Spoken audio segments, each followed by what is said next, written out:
Welcome to the Off the Charts Football Podcast. I'm Matt Manocherian, former NFL scout and currently of Sports Info Solutions, joined by Aaron Schatz of Football Outsiders.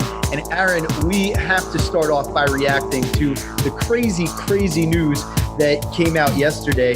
The Jets, post-draft, have fired their general manager, Mike Maccagnan. What was your reaction to that? It's not quite as crazy as I think it seemed at first glance, because there have been other general managers that are fired after the draft. I believe John Dorsey, when he was let go by Kansas City, was let go like a month or two after the draft. But it still seems like such a strange thing. Why would you have a guy hire a new head coach, do all the free agency signings, do all the draft prep, and then let him go? Like, you let go scouts after the draft because then, because you That's can't the have, cycle, yeah. Yeah, you can't have scouts start in February. Scouts start in the summertime, and they work on guys all throughout the season, and then you draft, and then you replace the scouts after the draft. But that's not how general managers work. So, right, like look at the Raiders. The Raiders, they kept these guys around. They were on staff. They did their work during the season already. They weren't about to fire them all in January. But, yeah, they weren't in the draft room, all that kind of stuff. So you can look at that kind of situation and understand how that happens. With the GM, this seems kind of crazy to me, though. I know there might be some precedent for it, but we're really talking about a situation where the previous GM and head coach, I believe, came in Maccagnan and Todd Bowles came in at the same time together. Bowles gets fired and Maccagnan keeps his job. Adam Gase comes in. It seems like there was just a butting of heads here that led to, how did you bring this guy in and hire him if you guys could never work together and it fell apart this quickly? Is that not the main takeaway? That's the strange part, because normally you would say, it makes sense to replace your GM and your coach at the same time because you want guys to be able to work together. But from everything that I've read, Gase was basically hired by Maccagnan. Yeah, Maccagnan was clearly involved in the search. There was just that really great quote from Adam Gase like a week or two ago where he was just livid that people were reporting that he had butted heads with Maccagnan and that it wasn't a story if he didn't say it, and he wasn't listening to that, and he was offended by it. And then, of course, here we are a couple weeks later, and it was all true. So yeah, I think Jets fans will get used to that pattern. I think Dolphins fans did. It should be really interesting. If Daniel Jones pans out and Adam Gase pan out, I might have to quit my job. If those two ones go positively right here, because it's hard to imagine. I say that in jest because we know nothing, but it's hard to argue for keeping Maccagnan. Obviously, he's had a very bad draft record, and the Hackenberg. Hackenberg is the whole argument. It kind of starts and ends there in a way, right? Yeah, but there's a lot more to that. There's a lot. That whole draft was bad for them, I believe, except for the first round pick. But there's also the question of like what he signed in free agency. He spent the most amount of money on two positions where, analytics at least tend to argue that you would stay away from spending a ton of money, running back and inside linebacker. Even if you value inside linebackers and you want to make an argument that those guys are becoming more important in coverage and players like that, first of all, look at the guys who were there. They weren't exactly excelling in coverage a lot of the time. And the second thing is, if you look at some of the numbers, Spot Track, they put out some really interesting graphics that I saw where it's just 3 times as much as the second most team has spent on the inside linebacker position. So, they were crazy outliers and not receiving outlier performance at the position. The Colts were last in linebacker pay over that time. And, of course, they've got Darius Leonard. Yeah, Mosley's got reasonable charting numbers against the pass last year. But for example, his charting numbers against the pass weren't as good as Darren Lee's, and now Darren Lee is out of town. For a 6th-round pick. They also brought in Brian Poole, who had really bad numbers for Atlanta last year. So, yeah, you can't – it's hard to argue for keeping Maccagnan. It's just the timing that's so bad. Yeah, it's very bizarre. I don't know of a better word to use for it than that. It just doesn't make a whole lot of sense. I think whenever you see your team and they're making moves that just don't make a whole lot of sense, there's one thing that can be, we don't know everything that's going on. There are different things going on behind the scenes for sure. But part of the thing is, when an organization strings together a lot of moves that as an educated consumer of the game, they make sense to you, they add up, you should have a lot more confidence about how that team's decision-making is going. I can't see how anybody in Jets land right now has any sort of confidence about the process that the Jets are using and the way that these decisions are going. Just nothing really adds up and makes sense. They kind of, it's kind of just the eggs are all in the Darnold basket right now. I know. And I mean, that's the reason for Jets fans to be looking up. And the way that Darnold improved near the end of the season is the way for them to be encouraged. But of course, there's really no sign that you should look at a player's last 4 or 5 games of the year as being more important than their performance over the course of the whole year, even for players who are rookies. So, I think even there, they might be a little overexcited about Darnold based on just a couple of games. Yeah, and we were talking about one thing, Dolphins fans became familiar with. Another thing Jets fans, I think, are going to grow familiar with now that he's got that GM power like he did in Miami. We'll see how long that lasts until they bring somebody in and how that ultimate power structure goes. But in Miami, he had the final say on decisions, and he shipped a lot of players out, and in a lot of cases, he didn't get a lot of return for them. He was pretty, clear for a while that he was trying to get rid of Jarvis Landry and ended up, obviously, losing him after the fact, but Jay Ajayi is an example that comes to mind. There were a lot of players that were kind of just shipped out of Miami that had been real pieces of the foundation before. I'm not saying Darren Lee is necessarily a foundational piece of the Jets, but certainly a starting linebacker for them. There's an obvious butting of heads going on here. I warned you that when this happened, and even more so, I was shocked when the Jets hired Greg Williams as their defensive coordinator, because I've seen firsthand, I've experienced the butting of heads between Joe Vitt and Greg Williams. And I want to remind everybody once again that Joe Vitt is tied to Adam Gase. That is his father-in-law. And this whole butting of heads that's going on, the fact that it goes from Gase to the linebackers room where Joe Vitt's in charge, to the general manager and is involved in this big power struggle, this is not a surprise at all to me.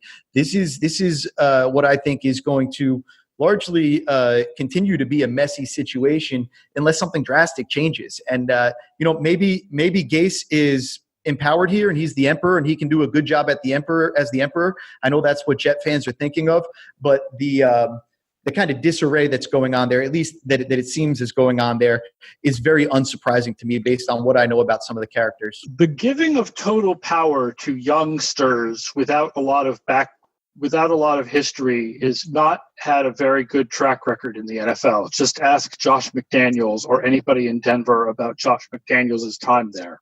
Right. I don't know. I'm trying to think. I'm sure there are examples of young guys with full control. What's McVay doesn't have full control over the roster, does he? No, I mean, I think that Snead is the general manager. Right. It's a big job. It's a big job to do both of those things. It seems like Gase might bring somebody in. I heard a little bit about Daniel Jeremiah. I heard there's somebody he used to work with in Philadelphia who could be a candidate for the job. Joe Douglas, I think is his name. So we'll see how that goes. It's hard to think that he would try to take on that job as well, when his number 1 and number 2 and number 3 jobs should be Sam Darnold. Yeah, it's an interesting time for football in New York. And speaking of which, let's take a trip across to, I guess, the other side of the Meadowlands. Actually, the same side. I'm sure they share different locker rooms. I don't even know. Let's go down the hall. Let's go down the hall. And let's talk about the Giants, because Dan Pizzuta of Big Blue View, he does incredible work. He takes advantage of some of the data that Sports Info Solutions collects. And he put out an article that's my favorite article that he's ever written, and one of my favorite articles that I've seen in a while. Really just warmed my heart the way that he married the analytic data with the scouting eye and his deep insights and analysis of the Giants. And what he did is he talked about how the Giants can improve the running game in 2019. And kind of the real fun thing about it is he starts off by saying the Giants want to run the ball, okay? They passed 64% of the year last time, but on 1st and 10 in the first half, they were just 47% pass. That's the 7th lowest rate in the league. They were clearly trying to establish the run, and they ended up having to pass because they were behind a lot of the time. So he says limiting the number of runs obviously is the best option, but he goes in to talk about how the running game can be productive, what it was last year, and he uses just some awesome data. So he pointed out that the Giants averaged 0.0 expected points added per rush last year, which is 12th in the league. The NFL average is actually negative, but they were just 30th in positive play rate, 38%. So that's the number of plays that result in a positive EPA. And he starts off the article just by pointing out this really matches the eyeball test when you think of the Giants, who Saquon Barkley is as a runner primarily. This is a guy that he will get the yardage because the big plays will come. That's the EPA, but the positive play rate's a little bit lower, and especially dealing with, some issues up front last year that and maybe being put in some disadvantageous positions. That's why you saw the positive play rate be low. So some big plays with iffy play-to-play consistency is what Pizzuta says. I thought it was fantastic, and then he went into just some incredible analysis, I thought, about what the Giants are doing schematically and what they can do to get better. Point out Barkley was success rate in our running back success rate numbers of 41%, which was 40th out of 47 qualifying backs. And if you look at the offensive line stats, the Giants were basically at the top of the league in what we call open field yards, right, which is yardage that comes more than 10 yards downfield. They got 1.6 open field yards per carry, which was the best in the league by far. So basically, like, the whole running game was Saquon breaking it long. And otherwise, they were 29th in adjusted line yards. They were 24th in getting stuffed at the line. The whole running game was based on him getting stuffed. Not getting stuffed and then breaking a long run and getting huge yardage, and otherwise he was getting stuck behind the line. The problem is what Dan talks about is that you have to structure your offense in order to bring on small boxes. And we know the work that Josh Hermsmeyer has done about the idea that rushing yardage is determined very heavily by the number of defenders in the box. Not by who the running back is, not by how good the offensive line is, not even by how many blockers there are, or how, it's not men in the box on each side compared to each other. It's just number of defenders in the box. And based on the SIS charting, the Giants had the fewest percentage of their run attempts come against boxes of 7 or less. And they didn't run very often from 3-wide personnel. Compared to other teams, they wanted to run for more conventional personnel. And the problem is conventional personnel means 8-man boxes. When you've got Saquon Barkley especially, and by the way, when you have Saquon Barkley and don't have Odell Beckham, especially. Yeah, I can't encourage people enough to check out this article on Big Blue View. As you mentioned, he talked about that. What he said was, and he had some great visualizations involved in here, along with the really great football knowledge, which I think drives the whole article along. But the Giants ran 66% against 7 or fewer defender boxers, and the league average was 77%. And there's a really great graphic that points out just what kind of an outlier the Giants were. A couple more things I just wanted to touch on because I thought they were awesome that he got into. Talking about how good the Giants were at zone blocking on the offensive line versus how good they were at gap or man blocking schemes. So zone blocking versus usually having a pulling lineman in a man or gap blocking scheme. And every team likes to run more zone than man or gap blocking in the NFL. That's something we see that's a real difference between the NFL and college football. But the Giants used it 84% of the time, which was second only to the Rams. Really makes sense. The Rams, obviously, a very heavy outside zone team. Now, the Giants were also second to the Rams in success on these outside zone runs. Both of them were positive EPA numbers, which are some of the best numbers that we've seen since we started tracking zone versus gap runs in 2015. The Rams were 0.06 expected points added per rush, and the Giants 0.03. Those doesn't sound like a lot, but very good numbers there to be able to sustain that in your zone blocking game.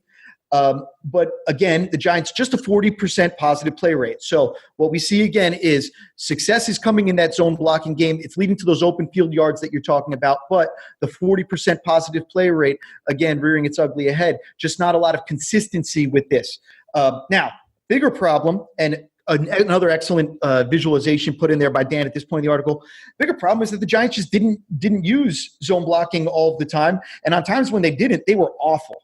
They were negative 0.16 EPA per attempt, the third worst in the league, and a 28% positive play rate, which was 6 percentage points worse than the second worst team. So the Giants were much better with the zone last year than with the gap. I think it's what Saquon is as a runner, and it helps mask a little bit more of their personnel deficiencies up front. They're not going to be mashing people very much, but there is one exception to that, and that was Will Hernandez. And Dan did a really great job of pointing it out too. So there was one bright spot when they did have a pulling scheme, the gap or man scheme up front, and that was when Will Hernandez pulled. And so last year he pointed out Barkley had 12 rushing attempts to the right behind a backside puller, worth 0.29 EPA per attempt with a 50% positive play rate. For comparison, he ran just 5 times behind a backside puller to the left, averaged negative 0.54 EPA per attempt with just a 20% positive play rate. So just one of those 5 plays, of course. So we saw Hernandez take steps forward last year, and Dan includes a great video, which is kind of a scouting breakdown in the article that shows you how this worked in action. This article is one of my favorite articles, really breaking down, okay, we all like to complain and say they should pass more, don't run as much. But then also, what can they do within that running game to be more effective? And I thought Dan combined his scouting eye with the analysis to bring in some really interesting points that the Giants would be wise to listen to. Something I discovered while putting together the strategic tendencies comments for Football Outsiders Almanac 2019, which is, again, backing the idea that the Giants need to spread things out more to run.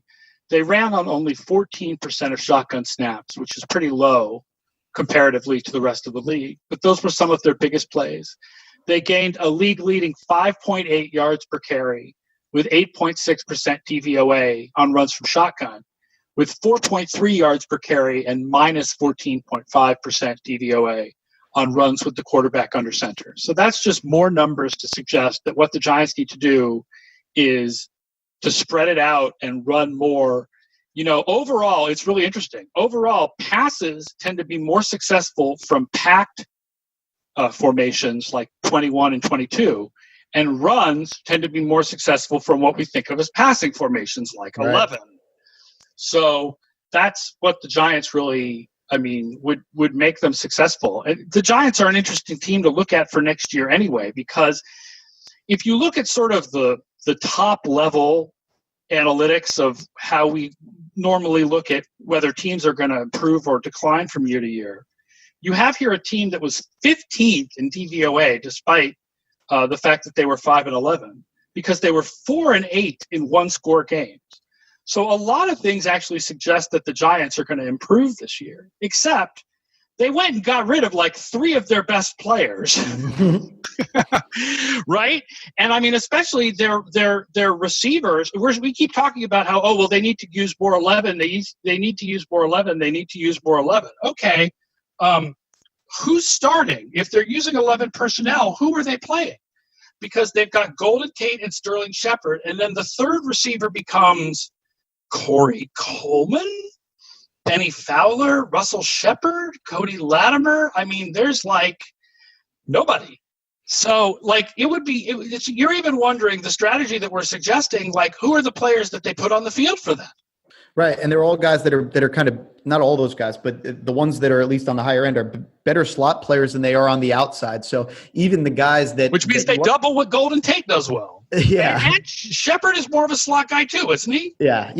So it's a little bit bizarre to look at that construction there. I will say this: I would expect, like you were saying, Saquon being good out of the shotgun. With Daniel Jones and Saquon, you could run some legitimate zone read stuff that could be helpful to Saquon. You see sometimes running back runs, like you're talking about, more effective out of the shotgun, and it fits with the zone scheme, like we're talking about what he's good at. And Daniel Jones is somebody that I think is going to be running with the football, especially his rookie year, more than people expect.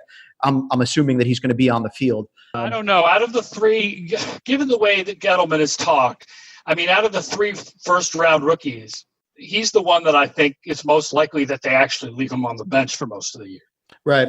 Well, maybe that's the long-term plan, is having some of that there. But to your point, you're going to have outside receivers. You're going to have somebody that can present a deep threat and stretch the field regardless. All right, let's take a quick break and hear a word from Mark Simon about the SIS Baseball podcast. Hi, I'm Mark Simon, host of the Sports Info Solutions Baseball Podcast. Join us every 2 weeks as we show you how baseball analytics are cool, interesting, and fun. We'll talk to people in the industry and prominent media members to provide you the latest on important baseball stories. So check us out, the Sports Info Solutions Baseball Podcast, wherever you get your podcasts. All right, coming right back in, definitely check out the SIS Baseball Podcast. Mark Simon had David Cohn on this week talking about David Cohn's new book. It was one of the best podcasts I've listened to recently. I really thought it was fantastic. So I highly recommend to all of our listeners to check that out. But let's go right back in and talk a little bit more football. So we had Sports Info Solutions, Bryce Rossler, write a guest column for Football Outsiders. And he talked about a statistic called targets above expectation. So I'll kind of introduce the statistic, and you can give some of your feedback. Let everybody know what your takeaways were, what you thought was interesting about this metric. So quoting the article, SIS sought to develop a metric that would characterize a receiver's ability to earn targets based on his role within an offense. So there are statistics like target share and yards per route run, but those are results-based and they don't account for some of the play-level information. So targets above expectation takes into account the game situation, the receiver's pre-snap alignment, so slot, wide, whatever, the route that he runs, and the coverage scheme of the defense.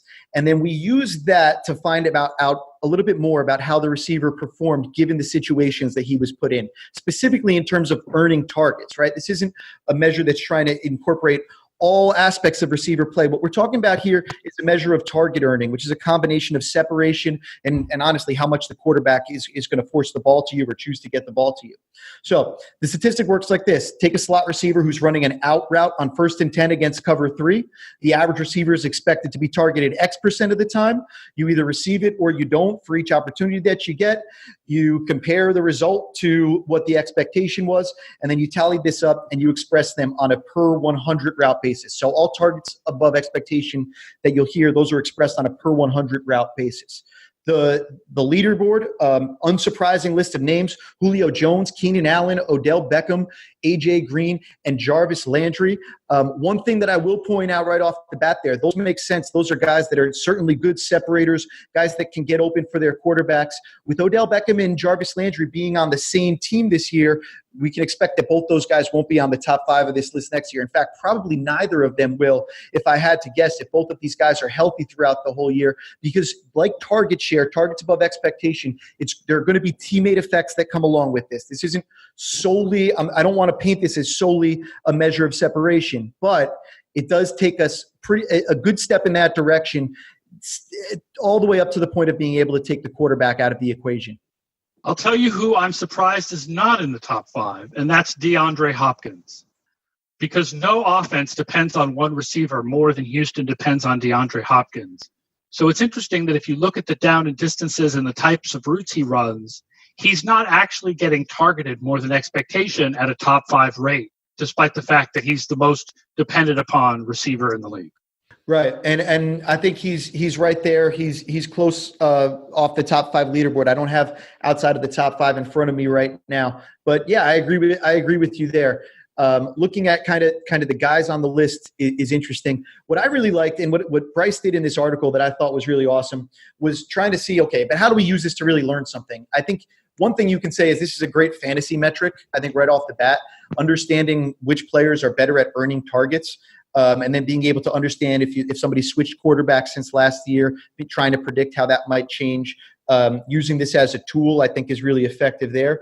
But beyond that, in terms of how this can help coaches, how this can help understanding scheme, he brought up the example of Devin Funchess and how you can use targets above expectation to understand player efficiencies. And because of the way this is calculated, we can split it out by any sort of situation. So what he did is he looked at Devin Funchess, and he looked at in terms of when he plays in the slot, what's his TAE, and when he lines up outside, what's his TAE, and we split that out. And it was really interesting because Funchess had 8.9 targets above expectation on just 6.4 routes per game as a slot receiver. So they hardly ever line him up in the slot, but they went to him a heck of a lot when he did line up there.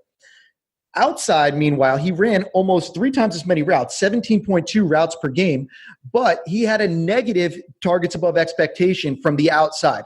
So he earned targets from the slot at the 4th highest rate in the league, along with names like Antonio Brown, A.J. Green, Julio Jones, and T.Y. Hilton, guys that we think about as real slot killers when they line up inside there. Remember, this is a rate stat. Well, I was going to say, not necessarily guys we think of as real slot killers. Those are guys we think of as more outside receivers. I think it's interesting when they line up there. Those guys are in the slot. Well, I think what this tells you is if you are playing against Antonio Brown, A.J. Green, Julio Jones, and T.Y. Hilton, if they line up in the slot, watch out. T.Y. I think is in the slot a little bit more than those guys, but if those guys are in the slot, every defense in the league should be saying alert, alert, alert. You know, A.J. Green got 12 targets above expectation on 100 routes in the slot last year. We better watch out for this usual guy. Nickelback may not be able to cover those guys in the slot. For sure. And in general, we see slot guys get a higher target average than outside guys, and this is controlling for that. So that's really saying, you know, watch out when those guys are in there. But it turns out that Funchess is one of those guys who earns a lot of the targets in that point. Meanwhile, when you look at the number of routes per game, you said those guys aren't in the slot a lot. Antonio Brown, 10 slot routes per game. A.J. Green, 11. Julio, 16. Devin Funchess, just 6. So when you're talking about a guy like that, it's really surprising that hadn't been that. And we're not saying – Bryce was very careful to say, this is not meaning that Devin Funchess is the 4th best slot receiver in football, but it does mean that Carolina might have deployed him a little bit in efficiency last year, because if you look at guys that played more in the slot, Jarius Wright and DJ Moore averaged 19.9 and 7.6 slot routes per game, but they averaged 72nd and 105th in slot targets above average last year. So for whatever reason, when they were putting Devin Funchess in there, they were ending up that they were going after him more. This could be schematically designed. We don't want to read too much into any of this stuff, but it does take, you go flip this on its head, you start to think about what the Colts might have been thinking when they signed Devin Funchess this year, and what they might have in mind is to put him into the slot a whole lot more. Some people raised their eyebrows when they saw an 8-figure salary for Devin Funchess this year. But part of that is, he was a highly touted player coming in. He certainly has some athleticism and size, and used with a different quarterback and a different offense, there might be reason to think that he could become a real slot killer this year for the Colts. So I'll be keeping an eye on that one. One question I have, and I don't know if you can answer it because it's not your stat that you created. And that is, does TAE add up to 0 for an entire team? In other words, you would expect that every pass would be thrown to a target. No, so it adds up to 0 for the league, but not for any individual team. All right. Just because of the way that it's calculated. We could bring on, and it would be interesting to have Bryce and Alex, who did more of the legwork on this statistic. Bryce Rossler and Alex Vigderman, of course. Check him out at Vigman on campus on the Twitter. Those guys did a lot more of the nitty-gritty on this, but certainly it was a collaborative effort. And that's on the so on the league level, it would net out to 0. But on an individual team level, it's closer to 0, but it's not necessarily going to be adding up to exactly 0. Last note on this, and one thing that we're really looking at and we're excited about is, correlation coefficient between this year's TAE and next year's yardage totals is 0.52. So, in terms of R squared, obviously that's about 25% of what a receiver is going to perform in terms of yardage next year can be determined by understanding what their TAE was this past year. And one thing that we're really excited about is looking at how this statistic will predict college receiver performance on the NFL level.